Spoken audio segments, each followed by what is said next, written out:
Ջուրը բարձացել է վերև արդեն ընկերներ ջան, հələ չամանը մեր մոտ ոնց է բացվել։ Հələ շատ լավ բացվել է չամանը։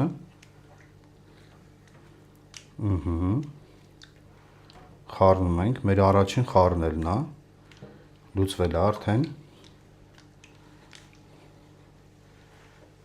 Հեղուկ ծխի հոտը շատ անուշ գալիս է։ Սխտորի հետ իրանք միասին միաձուլվում են։ Շատ հետաքրքիր համ է արդեն ստացվելու։ Բույրը էլի ուժեղ է, շատ լավ։ Հատիկները չամանի հələ ինչքան լավն է։ Այ հələ չամանի հատիկները։ Ընթացքում չամանը էլի կբացվի։ Հիմա մենք մեր թունաձուկը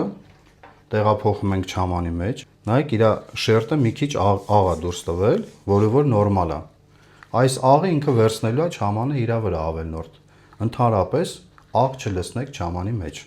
Միսը մցրեցինք չամանի մեջ, ընկերներ ջան, շատ լավ է ինքը արդեն իր լրիվ